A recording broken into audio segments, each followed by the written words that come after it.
My name is Leo, and for the last 3 years, I've been living in grayscale. It wasn't a sudden descent into a black and white film. It was a slow fade, like a favorite photograph left too long in the sun. At 34, I owned a business that was successful enough, a small house that was tidy enough, and a life that was quiet enough. The divorce from Amelia had been civil, which everyone said was a blessing. It felt more like a contractual dissolution. We didn't fight over the furniture because the furniture had never really felt like ours. It felt like a stage set we were both relieved to strike. She had called me predictable safe. The words weren't meant to be cruel. She'd assured me they were just true. I was the sturdy, reliable foundation. The problem was she decided she wanted to be a house tossed by a hurricane, not one resting on solid ground. So she went looking for a storm, and I was left with the foundation, which, it turns out, is a cold place to live. I didn't become a hermit. I went to work. I build custom cabinetry, which is a profession that suits a man described as a foundation. It's all about precision, patience, and creating something solid and beautiful that people will use every day without thinking much about it. My hands knew what to do. They could take a raw plank of maple or cherry and turn it into a dovetail joint so perfect it was a small, quiet piece of art. My life was like one of my joints, strong, functional, and seamlessly closed. There were no gaps, no room for error, no room for anything, really. I had settled. That was the word for it. Not happy, not unhappy. Just settled, like dust on a windowsill. And then there was Clara. Clara was not grayscale. She was the whole damn, chaotic, vibrant spectrum.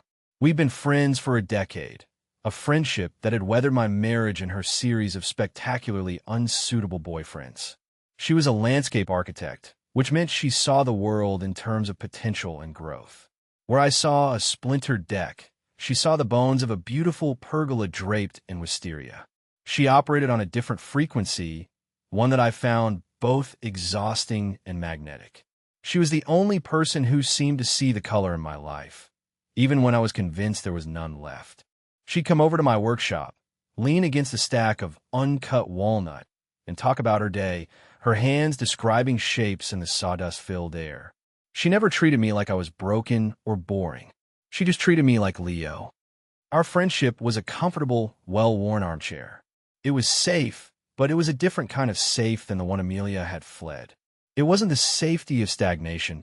It was the safety of being known. Clara knew I overthought everything. She knew I preferred listening to talking. She knew I expressed myself through the things I built, not the things I said. And she never asked me to be anything different, which was why my heart performed a strange, unfamiliar lurch when she called me on a Tuesday and said, "Pack a bag. We're going to Mark's cabin this weekend. Just us." My brain is full of concrete and client demands, and I need to see a tree that isn't on a blueprint. Mark's cabin was a rustic, isolated A-frame deep in the mountains, a place of questionable plumbing and undeniable peace.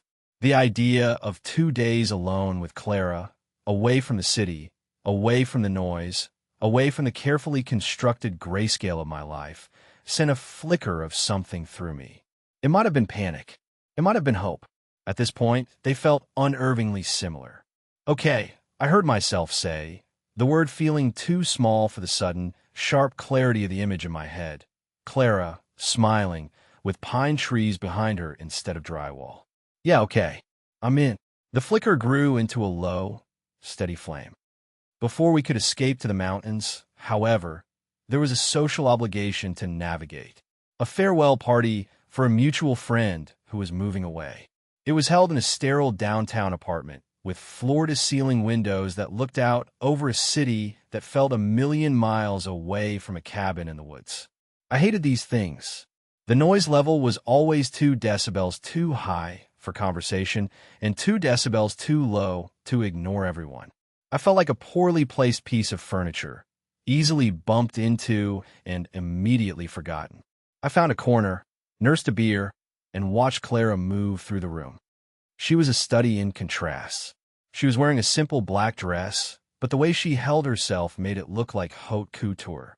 She could be deep in a serious conversation one moment, and the next throw her head back in a laugh, so genuine it cut through the pretentious buzz of the party. She was talking to a small group, her hands moving as she spoke, carving ideas out of the air. I could watch her for hours.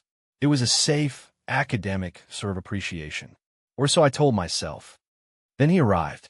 Julian, Clara's most recent ex. He was a wealth manager, a job that seemed to consist of wearing expensive suits and talking about portfolios in a way that made it sound like he was personally wrestling the stock market into submission. He was handsome in the way a magazine ad is handsome, glossy, perfect, and utterly lifeless.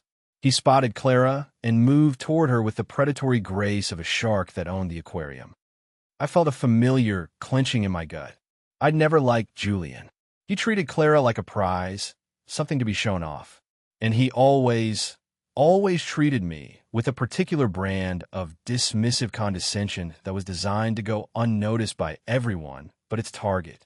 I was good old Leo, Clara's buddy, the human equivalent of a golden retriever. Loyal, harmless, and best ignored. He slid into her group, placing a proprietary hand on the small of her back. Clara's posture stiffened almost imperceptibly, but I saw it. I knew her tells. The slight tightening of her jaw, the way her smile became a little too bright. Clara, darling. Julian's voice was smooth as oil. I was hoping I'd see you. You look stunning. His eyes raked over her, a quick, possessive inventory. Then his gaze flicked over and found me in my corner. A slow, smug smile spread across his face. He'd seen me watching. He disentangled himself from the group and ambled over, bringing the scent of expensive cologne and entitlement with him. "Lau, good to see you, man," he said, the word man dripping with insincerity. He clapped me on the shoulder a little too hard. "Still holding down the fort." "Something like that," I said, my voice neutral. I refused to give him the satisfaction of a reaction. "Heard you and Clara are heading up to that little shack in the woods this weekend," he continued, leaning against the wall beside me, crowding my space. "A little rustic getaway." "Cute." He took a sip of his champagne. She always did have a soft spot for the simple things. He looked me up and down, a subtle but clear evaluation. My worn leather boots, my plain dark jeans, my simple Henley. I was the simple thing. My hand tightened around my beer bottle. The old me, the pre-Amelia me, might have bristled. The post-Amelia me just felt tired. This was what people saw. The safe, simple, predictable man. A human foundation. Julian wasn't done. He gestured with his flute toward Clara, who was now trapped in a conversation with his associate. "You gotta be careful, Leo. A woman like that, she needs excitement. She gets bored easy. You're a great guy, a good friend to her. Solid." He said the word solid like it was a terminal diagnosis.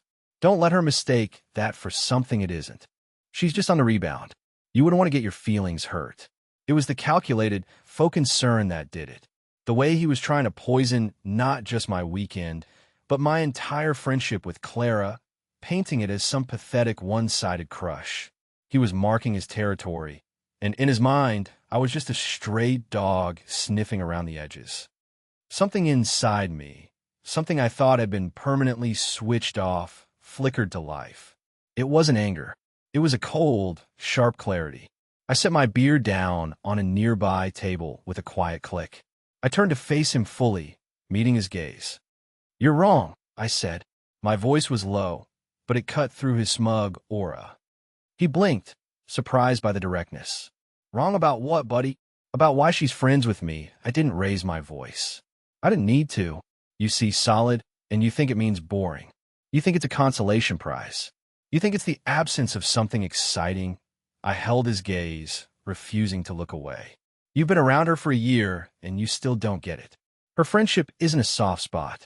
It's a choice. She doesn't need excitement, Julian. She is the excitement. What she needs is a place to stand where the ground won't shift under her feet. And you," I gave him a small, humorless smile, "you're a landslide." The smugness vanished from his face, replaced by a flash of genuine shock, then anger. He was used to being in charge, to setting the terms. He opened his mouth to retort, but he had nothing. I hadn't insulted him, not really. I had just defined him. And in the same breath, I had defined my friendship with Clara in a way I hadn't even fully articulated to myself until that moment. Clara had seen the exchange. As Julian stalked away, his perfect posture rigid with fury, she excused herself from her conversation and walked over to me. Her expression was unreadable. I braced myself for her to be angry, for me to have overstepped. She stopped in front of me, her eyes searching my face. The ambient party noise seemed to fade into a dull hum. "What did you say to him?" she asked quietly. My throat was dry. I just corrected a misconception he had. A slow smile spread across her face. It wasn't her big, laughing smile. It was something else. Something quiet and knowing and deeply, deeply warm. "A landslide," she murmured, almost to herself. She looked back toward Julian's retreating back, then her eyes met mine again. Nobody's ever called him that to his face before. He's not used to people seeing the geology of his personality, I said, the self-deprecating humor reflex. She didn't laugh. She just kept looking at me. And for the first time, I felt like the person she was seeing wasn't good old Leo, the reliable friend. It was someone else. Someone she was seeing for the first time. "Thank you," she said, and the two words were heavy with meaning. She lightly touched my arm, just for a second, but a current shot through me, sharp and undeniable. "I can't wait for this weekend." And just like that, the grayscale began to recede from the edges of my vision. The drive up to the cabin was different. The air in my truck, usually filled with the comfortable silence or easy chatter of our friendship, was now charged with the leftover electricity of last night. We talked about everything and nothing. A difficult client of hers, a tricky bit of joinery on my latest project, the questionable music choices on the local radio station. But underneath it all, a new awareness hummed. I was intensely conscious of her sitting in the passenger seat, the way her hair caught the morning light, the sound of her laugh when I made a dry comment about a roadside sign advertising the world's best jerky. As the city gave way to suburbs, and suburbs to rolling hills, she finally broke the unspoken tension. "So," she said, turning in her seat to face me. "A landslide." I kept my eyes on the winding road. It seemed accurate. It was, she said, perfectly, brutally accurate. What I don't understand is why you've never done that before. Done what? Stated the obvious? No. She shook her head, a small, thoughtful frown on her face. Stood your ground like that. You've always just let him be him. You absorb it. That thing he does, that little pat on the head you get for being the good guy you've never pushed back. I thought about it for a moment, the asphalt sliding hypnotically beneath us. I guess I figured it wasn't my place. You were with him. And it's what people expect of me. The admission felt raw. To be the quiet one. The one who doesn't make waves. "Amelia," she said. It wasn't a question. I just nodded, my knuckles white on the steering wheel. Clara was silent for a long time, just watching the blur of trees outside her window. I thought the conversation was over, and I was simultaneously relieved and disappointed. Then she spoke, her voice soft. "You know, what he never understood about you, what Amelia never understood either, is that they see you're quiet and think it's emptiness. They think it's a lack of passion or opinion. A void." She turned to me, her gaze so direct I had to force myself not to look away from the road. "I see it and I know it's just full. It's full of thoughts and observations and plans. You're not a void, Leo. You're a reservoir. You just don't have any leaks." My breath caught in my throat. A reservoir. The word echoed in the sudden silence of the truck's cab. For years, I had felt like a foundation, static, buried, functional. Amelia had seen me as a placid lake, boring and still. Julian saw me as an empty lot, waiting to be built on. But Clara saw a reservoir. Something deep, contained, and holding immense potential energy. It was the single most profound thing anyone had ever said to me. It was like she had reached into my chest, past all the carefully constructed walls and defenses, and taken hold of the very core of me, saying, "I see this. I know what it is." It was the moment of being seen. It wasn't just that she was defending me against Julian's condescension. She was defining me in a way that felt more true than any label I had ever been given or had given myself. I started, but my voice failed. I cleared my throat. Thank you, it was all I could manage. She just smiled that quiet, knowing smile again. You don't have to thank me for seeing what's there. She settled back in her seat, turning to look out the front windshield again, and the tension in the cab dissolved, replaced by a comfortable, humming warmth that had nothing to do with the truck's heater. For the rest of the drive, I felt lighter. The grayscale was gone, and the autumn colors of the mountains seemed impossibly, breathtakingly vivid. We arrived at the cabin as the afternoon sun was slanting through the tall pines, casting long shadows across the gravel driveway. The air was crisp and clean, smelling of damp earth and wood smoke. The A-frame was exactly as I remembered it, charmingly imperfect, with a wide deck and big windows that looked out over a small, placid lake. Home sweet temporary home, Clara said, stretching as she got out of the truck. God, I can breathe here. I grabbed our bags from the bed of the truck while she retrieved the key from its hiding spot under a loose stone by the porch steps. Inside, the cabin was chilly and smelled of cedar and dust. It was one large room, dominated by a stone fireplace. A small, functional kitchen was tucked into one corner, a bathroom into another. And against the far wall, under a sloping ceiling, sat a single queen-sized bed, piled high with thick quilts. We'd been here with Mark before. The sleeping arrangements had always been a logistical puzzle. Someone on the couch, someone on an air mattress. But the couch was a lumpy, two-seater affair, and we hadn't thought to bring an air mattress for a trip that was supposed to be a simple escape. Still, we were adults. Friends. It was a problem to be solved. Okay, first things first, I said, dropping the bags. Let's get the heat on. It's going to get cold tonight. I walked over to the ancient-looking thermostat on the wall and nudged the dial up. We were rewarded with a sad, metallic groan from the floor vents, followed by nothing. I nudged it again. Silence. Oh, Clara said, her voice echoing slightly in the quiet room. That didn't sound promising. I knelt down and put my hand over the nearest vent. Not a whisper of warm air. The pilot light might be out on the furnace. The furnace was in a small, spider-infested crawl space under the cabin, accessible by a trapdoor in the floor. It was Mark's one non-negotiable rule. Don't touch the furnace. It's 100 years old and powered by dark magic. Just call the repair guy if it acts up. The problem was the repair guy was a 40-minute drive away in the nearest town, and it was already late afternoon on a Friday. For the next hour, we became a team. I, armed with a flashlight and a healthy dose of misplaced optimism, descended into the crawl space.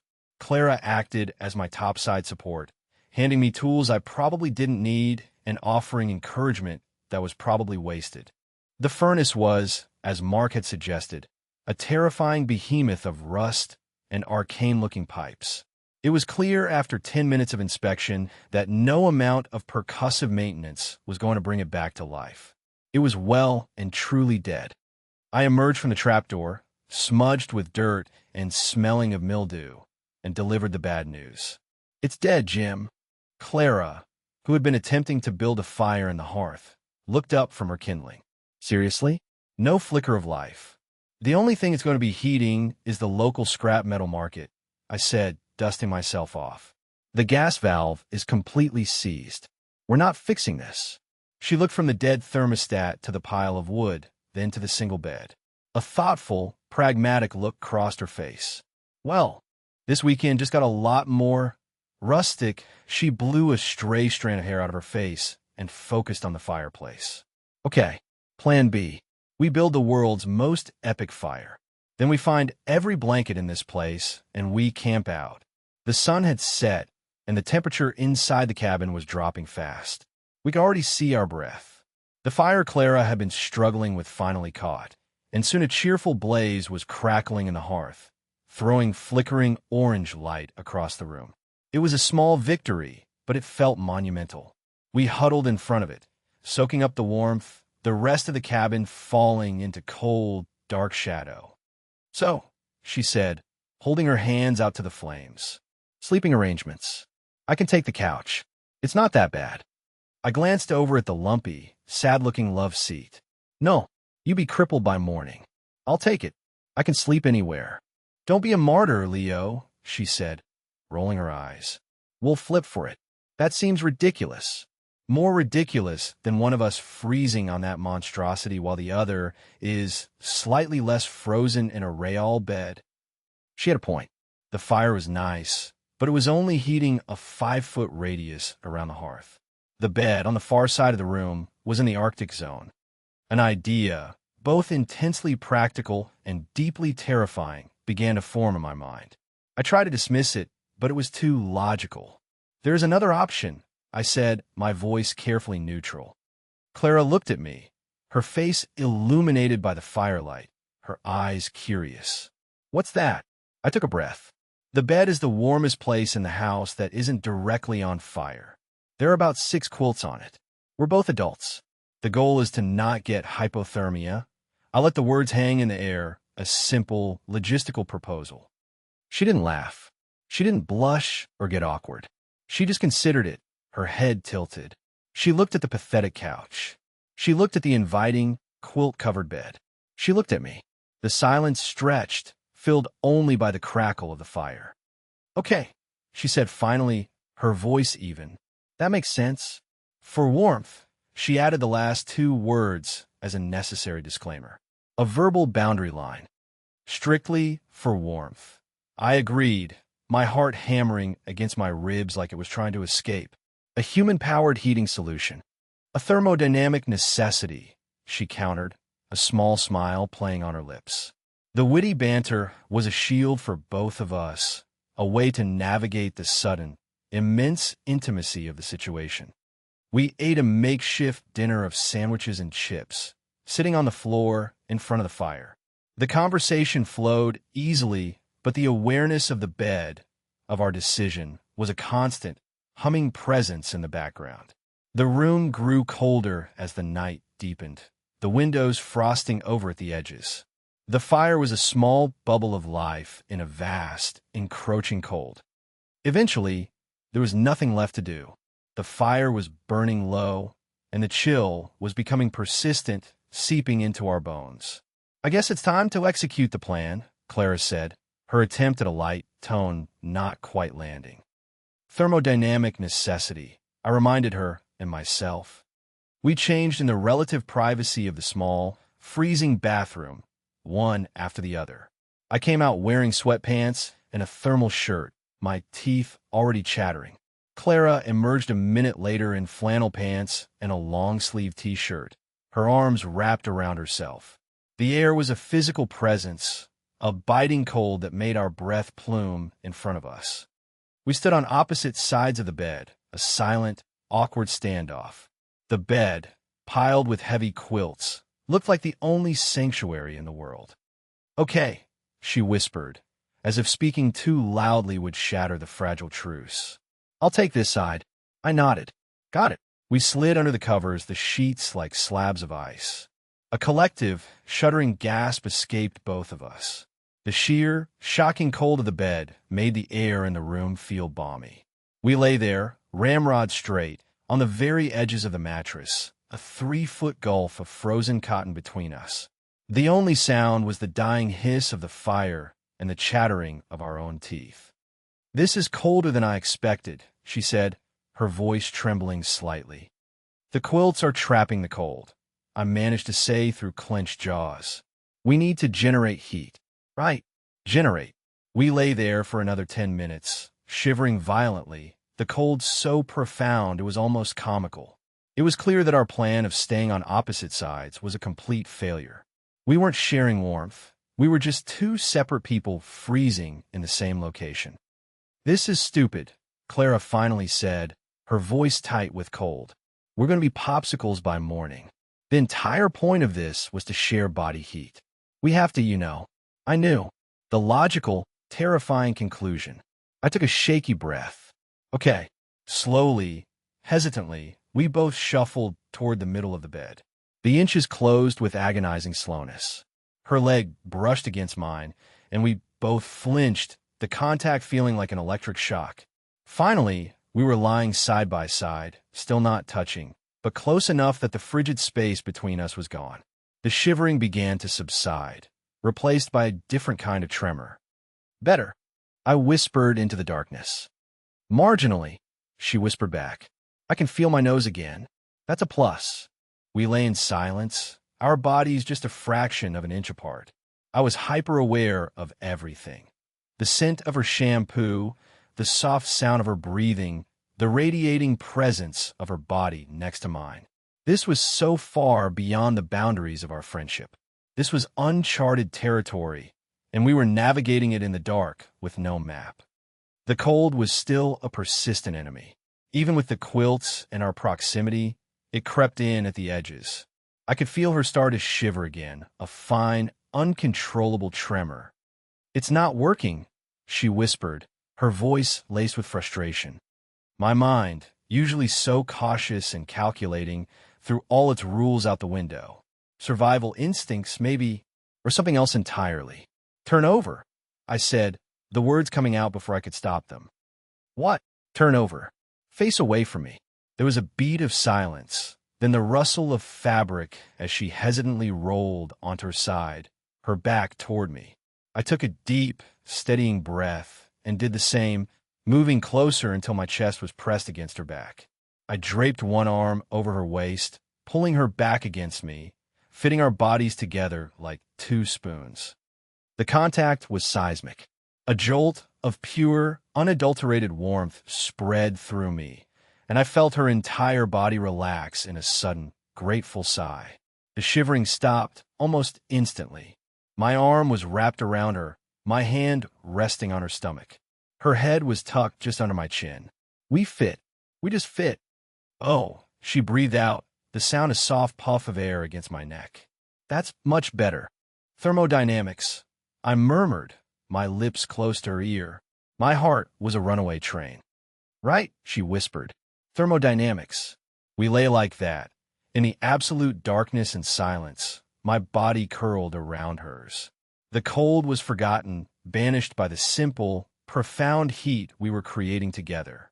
My carefully constructed world, the one with its neat lines and emotional firewalls, had been completely dismantled. I was holding my best friend in my arms, in a single bed in a freezing cabin, and the only thing I could think was that I had never felt warmer or more terrified in my entire life. My hand, resting on her waist, felt both impossibly bold and exactly where it was supposed to be. The line between friendship and something else had not just been blurred. It had been erased by the cold, and I had a sinking, soaring feeling that we could never draw it again. The world was reduced to the space under the quilts. The universe was the scent of her hair, the solid warmth of her back against my chest, the soft rhythm of her breathing. My own breath hitched. Every rule I had lived by for the past 3 years, be careful, be distant, don't feel too much, was being systematically broken. And the most terrifying part? I didn't want to stop. I could feel the tension in her body slowly melting away, her muscles unclenching as the warmth seeped deep into her bones. She shifted slightly, settling back against me more fully, a small, unconscious movement of trust that sent a fresh jolt through my system. My arm tightened around her instinctively, a protective, possessive gesture that felt both alien and completely natural. This wasn't friendship. I knew it with a certainty that was as sharp and clear as the cold air outside. This was something else, a dormant seed that had been buried for years, suddenly, shockingly, breaking through the frozen ground. I thought back to all the times we'd spent together, the easy camaraderie, the shared jokes, the comfortable silences. Had this been there all along, hiding in plain sight? Had I been so determined to live in grayscale that I had simply refused to see the vibrant color that was right in front of me? Amelia's voice echoed in my head. Predictable. Safe. Was this safe? Lying in the dark, holding Clara, my heart doing a frantic tap dance against my ribs? This was the least safe I had felt in a decade. It was terrifying. It was exhilarating. It felt like coming home to a place I'd never been before. The silence stretched on, no longer awkward, but filled with a heavy, unspoken truth. I could feel my own thoughts racing, a jumble of fear and longing. What was she thinking? Was this just a practical solution to a practical problem for her? A thermodynamic necessity, as we joked? Or was she feeling this current, this powerful, undeniable pull between us. I had to know. But the fear of shattering the fragile peace, of misreading everything and destroying the most important relationship in my life, was paralyzing. Better to stay silent, to absorb this moment, to commit the feeling of her in my arms to memory. It could be enough. But then she spoke, her voice a low murmur that seemed to vibrate right through me. Lau. Yeah. My voice was rough. She was silent for a moment, and I could feel her gathering her thoughts. You've been really quiet. A self-deprecating laugh escaped me. That's kind of my default setting. No, she said, and she shifted slightly, as if to emphasize her point. Not your usual quiet. This is different. You've been looking at me differently all night. Since the party, really. Tell me what you're thinking. For real. No jokes. There it was. The direct question. The prompt. Clara, in her infinite, terrifying perceptiveness, cutting straight through the noise. She wasn't going to let me hide behind witty deflections or pragmatic excuses. She was asking for the truth. And in the absolute, vulnerable darkness, I didn't have the strength or the desire to lie. I took a shaky breath, the air pluming invisibly between us. I'm thinking, I began, my voice barely a whisper, that you were right. On the drive up. About what? About the reservoir. The words felt huge, momentous. For years, I felt empty. Not sad, just hollowed out. Like someone took all the furniture out of the rooms, and all that was left was the structure. And I just accepted it. I thought that's what was left of me. Solid. Empty. I felt her listen, her body completely still against mine. But tonight, lying here, I don't feel empty. I swallow my throat tight. And it's not just about the cold, Clara. It's not just thermodynamics. My confession tumbled out, quiet and urgent. It's that moment at the party, and the conversation in the truck. It's like, for the first time in forever, someone didn't just look at the foundation and call it boring. You saw what was inside. You saw me. And I realized, what? She whispered. I realized I've been in love with you for a very long time. I just didn't have a name for it, because it was the one part of my life that had any color, and I was too afraid to look at it directly. The silence that followed was absolute. A vast, terrifying void where I had just thrown the most fragile part of myself. I had done it. I had ruined everything. My heart sank, a leaden weight in my chest. I had mistaken shared warmth for affection, gratitude for reciprocation. I started to loosen my arm, to pull away, to give her space, to try and take it all back. But then she moved. She turned in my arms, a swift, fluid motion in the dark. Now we were face to face, her breath warm against my lips. I couldn't see her expression, but I could feel the intensity of her presence, the heat of her gaze. Her hand came up and rested on my cheek, her thumb stroking my jaw. Leo, she breathed, her voice thick with an emotion I couldn't name. What took you so long? And then her lips were on mine. It wasn't a tentative, questioning kiss. It was a kiss of arrival. A kiss that said, I'm here. I've been waiting. It was heat and relief and a decade of unspoken friendship transforming into something new and breathtaking in a single, cataclysmic moment. All the tension, all the fear, all the careful control I had maintained for years, it all just dissolved. I kissed her back with everything I was, all the stored-up longing, all the gratitude for being seen, all the hope for a future I hadn't dared to imagine. My hand moved from her waist to the back of her neck, my fingers tangling in her hair. Her other hand came up to mirror the one on my cheek, holding my face as if she were memorizing it by touch. It was a kiss that sealed the confession, that answered every question, that rewrote the entire history of our relationship. The cold cabin, the dead furnace, the single bed, they had conspired to force a truth that had been hiding in plain sight. When we finally broke apart, we were both breathless. We rested our foreheads together in the dark. A reservoir, she whispered against my lips. I told you. You did, I said, my voice hoarse. I couldn't stop a smile from spreading across my face. A real one. A smile that reached my eyes. I could feel it. Turns out the dam just broke. She laughed, a soft, happy sound that was the most beautiful thing I had ever heard. She settled against me again, her head on my chest this time, one hand resting over my heart, as if she could feel the frantic, joyful rhythm of it. I wrapped my arms around her, holding her close, and, for the first time in a very long time, my mind was quiet. There was no overthinking, no analysis, no fear. There was just Clara, here, in my arms. The world felt right. I drifted off to sleep like that, holding her, listening to the sound of her breathing. It wasn't the empty sleep of resignation I had grown used to. It was a deep, peaceful rest, the kind you get when you finally find your way home after a long journey. I woke to the pale, gray light of dawn filtering through the frosted windows. The cabin was silent and still profoundly cold. But I wasn't. I was cocooned in a bubble of warmth, so complete it felt like a dream. For a moment, I was disoriented, my mind struggling to catch up. Then I felt the weight on my chest and the steady presence wrapped around my arm. I looked down.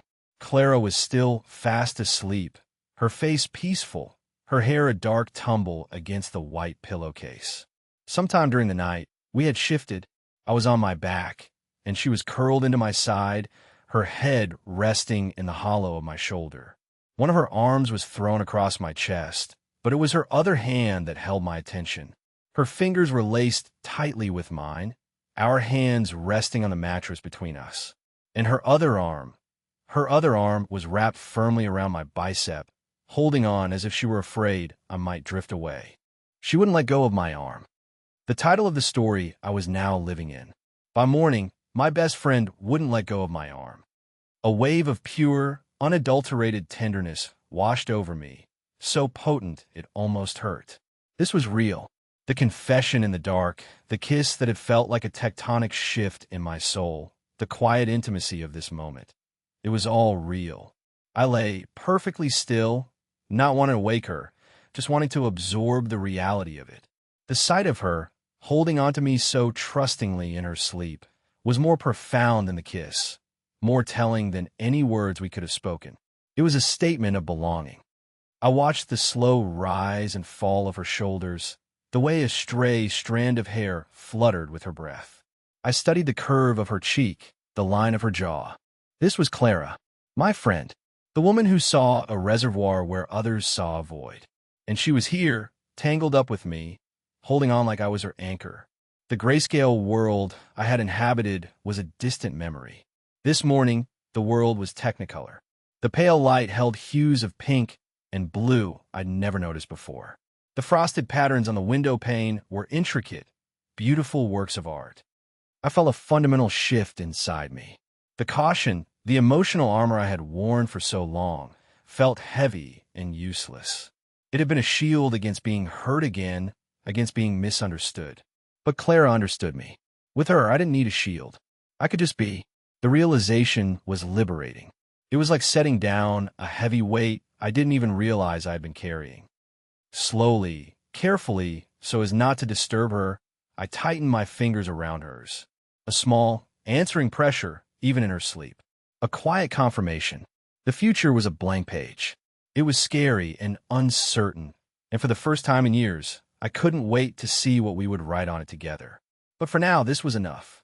Lying here in the cold morning light with the warmth of the woman I loved wrapped around me, I was finally completely home. The weekend passed in a dreamlike haze of discovery. After we woke up, there was a moment of shy, smiling silence, the kind that follows a world-altering event. We didn't need to talk about it, not right away. We just knew. The way she looked at me over the rim of her coffee mug, the way I found myself reaching out to brush a crumb from the corner of her mouth. Everything was the same, and yet everything was different.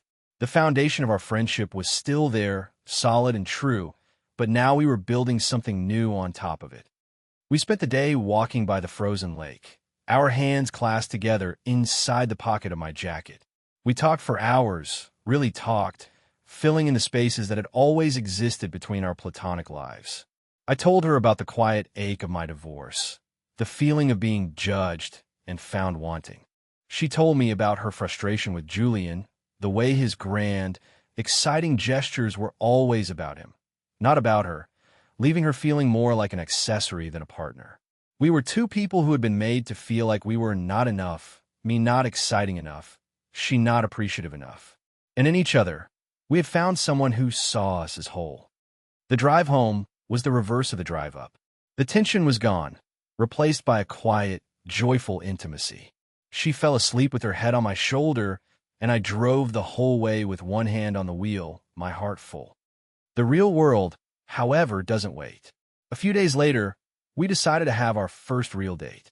It felt both momentous and slightly ridiculous. We'd had hundreds of meals together, but this was different. This was us stepping out into the world as a new entity. I let her choose the place, and she, in her infinite clariness, bypassed every fancy restaurant I would have nervously suggested. There's a new exhibit at the Botanical Gardens, she'd said, and a taco truck 2 blocks away that's supposed to be life-changing. Let's do that. It was perfect. It was us. We walked through humid greenhouses, surrounded by the riotous, chaotic life of exotic plants. She pointed out the architectural structure of a giant fern. I admired the intricate woodwork of an old display case.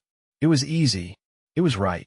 Afterwards, we stood on a city sidewalk under the setting sun, eating messy, delicious tacos and laughing. It was the best date of my life. And that's when Julian found us.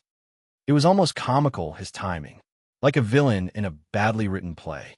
He pulled up in his sleek, offensively black sports car, the engine rumbling like a caged animal. He got out, dressed in a suit that probably cost more than my truck, and his eyes, when they found us, were cold and hard. He had been looking for her. For us. "Clara," he said, his voice tight. He ignored me completely, his focus entirely on her. He looked at the taco truck, at the way she was leaning against a brick wall, at the paper plate in her hand, and his lip curled in a tiny, almost imperceptible sneer. "I've been calling you. I've been busy," Clara said, her voice even. She didn't move. She didn't look flustered. She just took another bite of her taco. The sheer, unbothered confidence of it was breathtaking. "Busy," he repeated, the word an insult. With this, he finally deigned to look at me, his gaze dismissive. He was taking in the scene, the casual clothes, the street food, me. He was putting it all into his neat little boxes, and it was coming up wanting. "This is what you want, Clara?" Slumming it. Before I could even process the insult, Clara stepped forward, placing herself between me and him. She dropped her half-eaten taco onto the plate in my hand. "Go away in the car, Julian." "I'm not going anywhere," he snarled, his composure cracking. "We need to talk about this ridiculous phase you're going through." "This isn't a phase," she said, her voice dropping, becoming dangerously quiet. "And it's not ridiculous. This is me choosing something you never allowed me to do." "Choosing," he scoffed, a harsh, ugly sound. "You're choosing him? The carpenter? The safe, boring rebound guy? I know his type, Clara. I know his whole story. His own wife left him because he was too damn dull. And you're running to that? Because you're scared? Because I was too much for you." The words hit me like a physical blow. He must have dug that up, asked around. It was a low, cruel move designed to humiliate me and paint me as damaged goods. The old shame, the feeling of being fundamentally uninteresting, flared up inside me. I saw a flicker of something, pity, concern, in Clara's eyes as she glanced back at me, and it was worse than Julian's scorn. But then something shifted. The shame was still there, but it was accompanied by a new feeling, anger. A clean, hot anger not just for me, but for Clara, for the way he was trying to tear her down, to invalidate her choice, to make her feel small. The man from the party, the one who had called Julian a landslide, was still in there. I stepped forward, putting my hand on Clara's arm. She looked at me, surprised. I gave her a small, reassuring nod, and then looked directly at Julian. "You're right," I said, my voice calm. The surprise on his face was immediate. He had expected me to shrink, to crumble. "What?" he said, thrown off balance. "You're right," I repeated. "My wife did leave me, and she used some of those same words. Boring, predictable, safe." I met his gaze without flinching. And for 3 years, I believed her. I thought it was a judgment on my character. I thought it meant I was lacking something fundamental. I took a step closer, my voice dropping but gaining intensity. But I was wrong. And you're wrong. It wasn't a judgment. It was just a mismatch. She wanted a storm. I'm not a storm. I'm the harbor. And what you see is boring.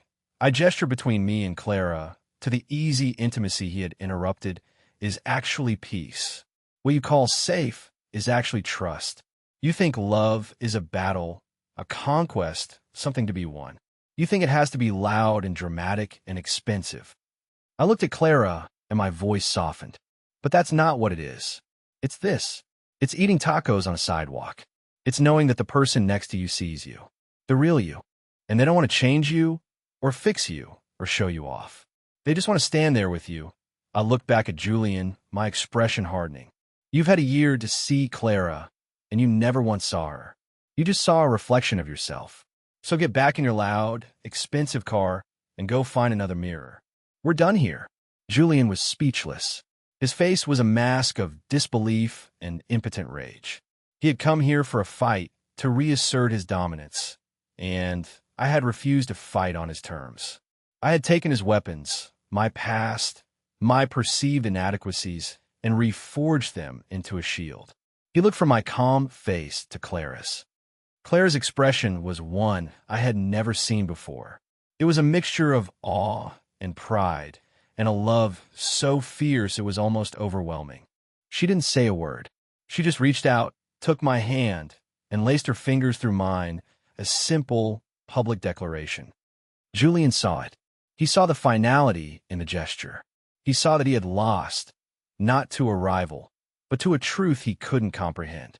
With a final, venomous glare, he turned, got back in his car, and peeled away from the curb with a squeal of tires, leaving a cloud of exhaust and failure in his wake.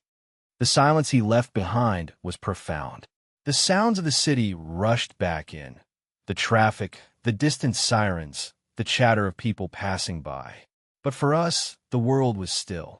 I was still holding her half-eaten taco. My heart was pounding. Clara turned to me, her eyes shining. She took the plate from my hands, set it on a nearby ledge, and then she wrapped her arms around my neck, burying her face in my shoulder. I held her, my arms circling her waist, pulling her tight. A harbor, she murmured into my shirt. God, Leo, you're not just a harbor. You're the whole damn coastline. I laughed, a shaky, relieved sound. I held her there for a long time, on a random city sidewalk, the smell of grilled meat and exhaust fumes in the air, and I knew, with absolute certainty, that this was it. This was real.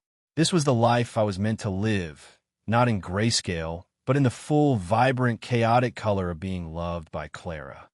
After the confrontation with Julian, things settled into a new, beautiful rhythm. We didn't need grand romantic gestures.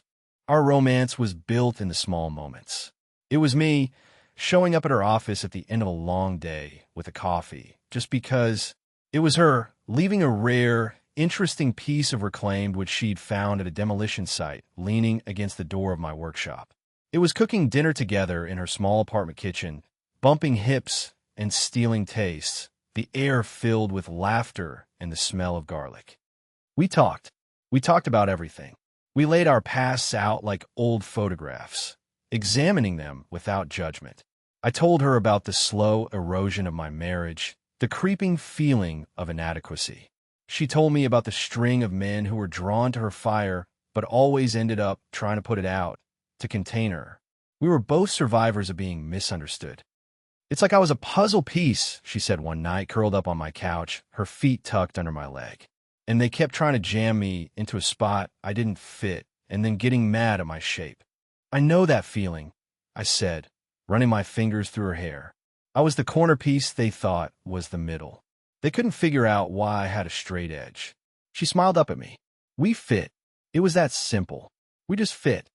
My life began to change in ways both small and profound. My workshop, once a solitary sanctuary, was now a place she'd often visit. Sketching in a notebook while I worked, the quiet hum of her presence, a comforting counterpoint to the whine of my table saw. My house, once just a place to sleep, started to feel like a home. Her books appeared on my shelves. Her favorite mug was always clean and waiting by the coffee maker. A pair of her boots sat by the back door. We weren't living together, Not yet, but our lives were intertwining, our roots tangling together beneath the surface. My were changed, too. Inspired by her, I started taking more creative risks, experimenting with more organic, flowing designs. My clients noticed. My business, already steady, began to flourish. It turned out the reservoir, once uncapped, had a lot to give. There were still moments of the old fear. Moments where I would watch her laugh with friends and feel a flicker of the old insecurity. The fear that I was too quiet, too still for a woman so full of life. But then she would catch my eye from across the room and give me that quiet, knowing smile, and the fear would vanish. She wasn't with me in spite of my quiet nature. She was with me because of it. She loved the harbor. She didn't need me to be a storm because she was enough of a beautiful, wonderful force of nature for both of us. 2 years. That's how long it's been. 2 years since a dead furnace and a single bed changed everything. 2 years is a long time.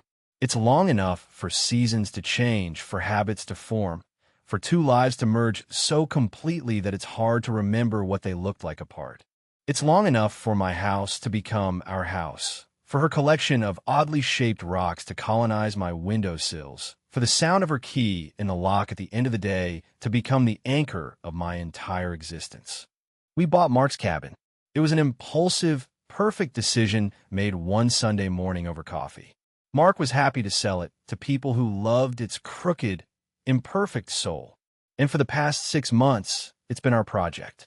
My project, really, but she's the architect of its renewal. I spent weekends and long evenings there, tearing out the old, breathing in the new. I ran new wiring, insulated the walls until they were snug and tight. I installed a new furnace, a quiet, efficient beast that hums with reliable warmth. I pulled up the old, stained carpet and laid down wide-plank oak floors, sanded and polished until they gleamed. I rebuilt the kitchen with custom cherry cabinets, their joints so tight they looked like they grew that way. I replaced the lumpy couch with a deep, comfortable one big enough for 2 people to get lost in. And the bed. I took out the old queen frame and built a new one, a massive, solid king made of dark walnut. A testament, a statement. There was only one bed in the cabin, but now it was by design. It was our bed. Tonight is the first night we're staying here since the work was finished. We drove up this afternoon, the truck filled not with bags of tools and building materials, but with groceries and a case of good wine. The air is cold and crisp, the pines heavy with a fresh dusting of snow. But inside, it's a different world. A fire roars in the hearth, not a fire of necessity, but of choice. The room is bathed in a soft, golden light, and a gentle, even warmth radiates from the floor vents. The whole cabin feels like it's breathing a contented sigh. Clara is curled on the new couch, a blanket over her legs, a glass of wine in her hand, watching the flames. She looks completely at peace, her face soft in the firelight. The sight of her there, in this space that we have remade together, fills me with a sense of rightness so profound it's almost overwhelming. I walk over and sit down beside her, and she immediately leans against me, her head finding its familiar place on my shoulder. I wrap my arm around her, my hand finding hers. On her finger, a simple, elegant ring with a sapphire the color of her eyes catches the light. I put it there 3 months ago on a Tuesday in the middle of our kitchen for no reason other than I couldn't imagine another day of my life without her being my wife. She said yes before I could even finish asking. It's much warmer this time, she says, her voice a low, happy murmur. I smile, pressing a kiss to the top of her head. I look around the room, at the solid new floors, the strong beams, the steady, dancing fire. I think back to that cold, desperate night 2 years ago. The shivering, the fear, the whispered confession in the dark. I think about the man I was then, the man living in grayscale, convinced he was nothing more than a boring, empty foundation. It was never cold, I say, my voice thick with emotion. I look down at her, at the incredible, brilliant woman who saw a reservoir when I only saw a void. The woman who taught me that true strength isn't about being a storm, but about being the harbor that can weather any storm that comes. Not with you. She looks up at me, her eyes full of a deep, unwavering love that I now know I will have for the rest of my life. I know, she whispers, and she leans in to kiss me. And in that kiss, I feel the solid warmth of the fire, the steadfast strength of the cabin we rebuilt, and the infinite, breathtaking promise of home. What would you have done if you found yourself in a situation where all the polite boundaries had to be broken just to get through it? Would you have taken a leap, or would you have played it safe, even if it meant freezing? Tell me your story in the comments. Have you ever had a moment where a crisis revealed a truth you've been hiding from? A friendship that was secretly something more all along? If you like this one, leave a like, subscribe, and I'll see you in the next.